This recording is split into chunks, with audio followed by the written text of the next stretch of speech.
टिंकू कुमार जो मूल रूप से चतरा जिला का रहने वाला है, पिता किसान है, मां घर पे रहती है। दो भाई एक बहन होने के कारण माता पिता के ऊपर दबाव भी है। ऐसे में उसके नाना नानी ने उसे हजारीबाग अपने घर ले आए ताकि वह पढ़ सके और उसे अच्छा माहौल मिले। लेकिन नाना भी आर्थिक रूप से संपन्न नहीं है, वे मजदूरी करते हैं। वो नाना नानी के घर में आकर पढ़ाई कर रहा है, जो वक्त माँ पिता के साथ गुजारना था, लेकिन आर्थिक तंगी के कारण उसे माँ पिता से दूर होना पड़ा। बच्चा हजारीबाग में स्कूल से कॉलेज पहुंचा। पढ़ाई तो कर ही रहा है, लेकिन वह चाहता है कि अपना करियर पेंटिंग में बनाए। ऐसे में वह धीरे धीरे पेंटिंग खुद से करना शुरू किया। आज उसने सैकड़ों पेंटिंग बनाया है और दूसरों को उपहार स्वरूप भेंट भी किया है। वह कहता है कि हजारीबाग में कला की कद्र नहीं है।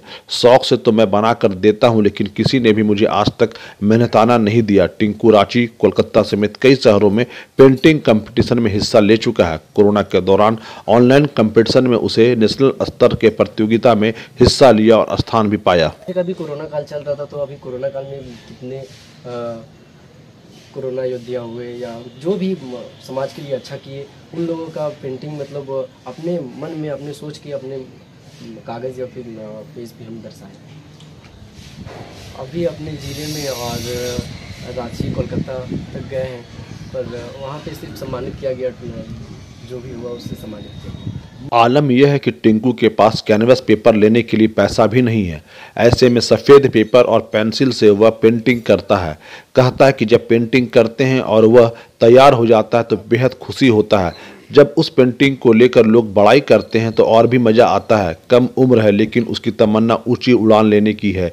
कहा भी जाता है जो पंछी उड़ने की कोशिश करता है उसे ही ऊंचाई मिलती है। ऐसे में टिंकू के नाना भी कहते हैं कि हम लोग काफ़ी गरीबी से बच्चे को पढ़ा रहे हैं। बच्चे को अच्छा परवरिश मिले और वह पेंटिंग में आगे बढ़े, यह हम लोग की इच्छा भी है। जहाँ तक हो रहा है हम लोग मदद भी करते हैं। अगर इसे छात्रवृत्ति मिल जाए तो इसका करियर भी बन सकता है। छोटे बचपने से यहाँ वहाँ पढ़ने उड़ने में वहाँ कोई दिक्कत होता था, तो हम लोग यहीं पर लाए हैं। पढ़ाई लिखाई करता है और छोटा मोटा ही सब बनाता है, पेंटिंग करता है। कितना बहुत अच्छा खुशी मिलता है कि चलिए कुछ आगे चल के भविष्य में कुछ बने, हम तो यही चाहते हैं।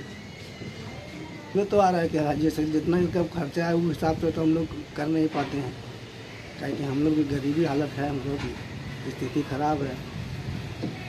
तो दूसरी ओर उसके एक परिवार के सदस्य बताती है कि टिंकू कभी भी दोस्तों के साथ घूमता नहीं है। जब भी उसके पास समय रहता वह कुछ न कुछ कलाकृति अपने से बनाया करता है।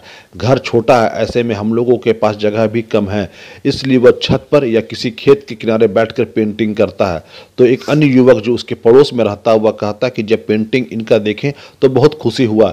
इस कारण हम टिंकू भैया के पास आकर पेंटिंग सीख रहे हैं। ये न तो पैसा लेते हैं और न ही हमें कुछ बोलते हैं, बेहद ही प्यार से मुझे सिखा रहे हैं। ये पेंटिंग करते रहता है दिन रात, बस खाना सिर्फ खाएगा, उसके बाद दिन रात पेंटिंग करते रहता है।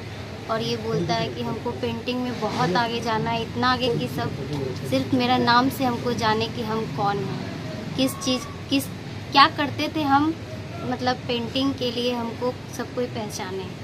बहुत ज़्यादा खुशी होता है कि मेरा घर से कोई आगे बढ़ रहा है, बहुत ज़्यादा खुशी होता है। चाहते कि ये जितना मेहनत करता है इसका मेहनत का फल इसको मिले, बहुत आगे बढ़े।